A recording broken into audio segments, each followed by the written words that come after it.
What I have here is a 2012 MacBook Pro Retina Display. This is a 13-inch model. It's actually the first time Apple introduced the Retina Display.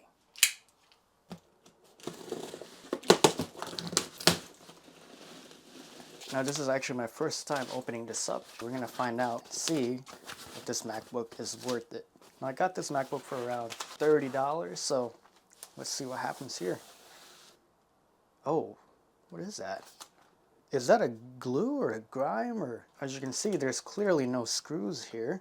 Oh, what the hell? Oh my goodness. It's glue. That's glue, guys. That's literally glue gun. And what is this? Looks like it has a new battery. I'm just gonna leave that there just in case something happens. Let's put this back. Hopefully it starts up, because clearly this doesn't look like it has speakers on it. This shouldn't be this empty right here. Literally glue all over here. Like, can't you just buy screws for like $10 on eBay? That is stupid. Even for $30, I'm not really feeling this. Well, that's what happens when you do these for parts auctions. You really don't know what you're gonna get, right? So I have an 85-watt charger here. See if it even boots up. Okay, no power. Here you go.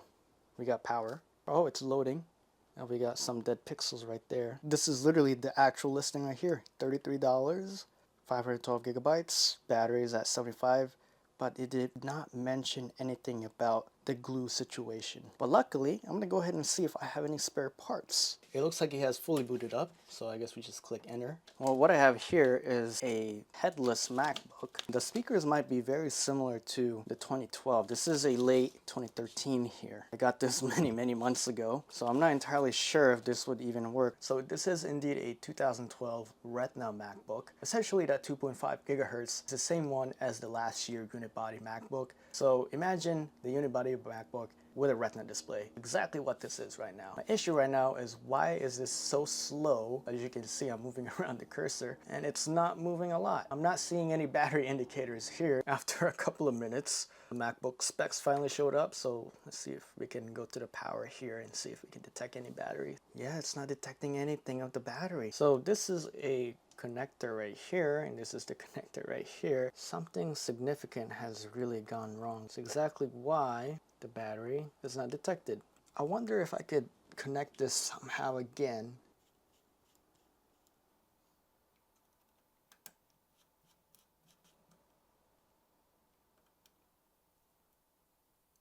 If this works, what I essentially did was find a screw that resembles the screw that belongs to this connector right here for the battery. This is a very terrible design by Apple. That little gold plated connector is the connector itself for the battery. And if that doesn't go well, then either you have a broken logic board that needs to be soldered in, or a broken battery. And I believe the shipping probably shook things up and ended up with a dislodged connector. I'm really hoping this should work. Other than that, you shouldn't have any more issues. Oh, battery started up.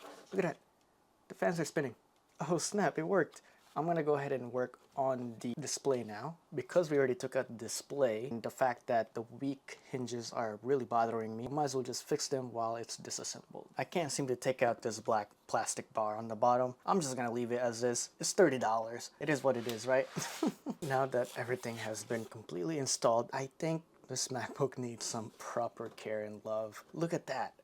That is the heatsink screwdriver, and it's under the heatsink. How does that freaking work? Whoever owned this in the past doesn't know what they're doing.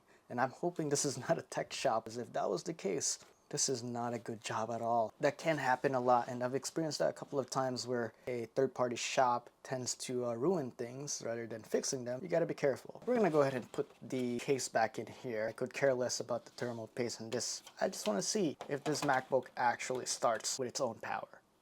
Alright, here comes the moment of truth. Let's see if it powers on with its own battery. Oh, it does. Look at that. It works. And it boots up.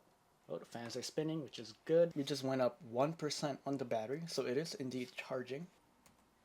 Oh, number 7 does not work. We should probably do a keyboard test on this, because clearly there are some keys that are not working properly. Okay, that doesn't work. that works. Here's what we can do. We can definitely try to see if it might be just a misaligned cable for the keyboard. The keyboard is right here, which looks fine, but you never know. Alright, so that's good. Okay, so it doesn't seem like this is working still. There's definitely something wrong with the keypad or the keyboard itself. We can go down in volume, but we can't go up in volume. We have some serious issues with the keyboard, and I'm guessing what happened here, the previous owner tried prying this thing out, ruining the keyboard. I have a keyboard workaround here, hoping that the USBs also work, because if that doesn't work, that would be my worst nightmare, right? I am connected to the internet. You can finally see here that it's showing signs of life through the internet. Look at that. Pretty smooth. Really nothing wrong with this computer at all, except for the fact that the previous owner really messed up on replacing their battery. Ended up killing the keyboard as well as the speakers. So many things wrong with this computer now because of the unfortunate demise of the previous owner's negligence of watching an instructions video. We're able to load every Mac here with ease. Now, the 2012 MacBooks are perfectly fine in today's 2024 internet. And this one isn't even running the latest and greatest. This is running macOS Catalina, which was, I believe, the last supported version for the year 2012 MacBooks. I think the biggest limiting factor about this MacBook specifically right here is the Intel HD 4000 graphics. That's really the only thing that is holding this computer back, because this is running a Retina display, which I believe is, oh yeah, that's a pretty high resolution right there, 2560 by 1600. That Intel HD 4000 graphics just really cannot keep up in the demand of the amount of pixels it needs to push. You'll definitely see a lot of frame drops. It does have 512 gigabytes of solid state drive. It's very interesting, and those fans are maxing out. Holy crap. Okay, moving forward here, let's go ahead and go to YouTube. Well, I can't even type YouTube, can I? The U doesn't work. This shouldn't really be having any issues when it comes to running 1080p videos. It should be pretty nice and crisp. This is 720p right now. If you put it to 1440p, yeah, look at that. It's running 1440p. And then you can put it to 4K here. It's running 4K. Give it a couple of seconds to load, and you can see it loads fine. Man, that display is absolutely gorgeous. So it's running the Apple website fine. A bit choppy. Man, that display is gorgeous. Okay, forget about that. Overall, a 2012 MacBook Retina is gonna be perfectly fine in 2024. My issue is that this specific MacBook that I got has so many issues that I don't think it's really worth the money to try to fix it. I mean, I could use this as a donor laptop in the future, since we have a perfectly working display, albeit we have a little bit of a crack situation on the bottom right here. The glue fiasco on the bottom case is just ridiculous. Like, I don't even want to deal with that. And the keyboard not working is just a really big downside for this computer. I really wish that the seller would have actually talked about that, despite it being for parts. What can you do, right? Sellers are always going to be selling stuff they don't want it to own, and this is a perfect example of a bad deal. I mean, you could technically use this as a desktop computer. You plug in a HDMI, this and that, but you know, what's the point of a Retina MacBook? You're supposed to use a Retina MacBook, which, by the way, is very gorgeous, even in today's 2024 world. Still one of the best displays you'll ever see in a computer, no doubt for sure. I mean, we were able to kind of fix the battery situation. Perfectly runs on its own. At the end of the day, all of the videos I made always have good endings, but I guess this one is different. But who knows? Anyway, guys, I hope you guys enjoyed this video. Don't forget to leave a like, comment, and subscribe. I'll see you guys later.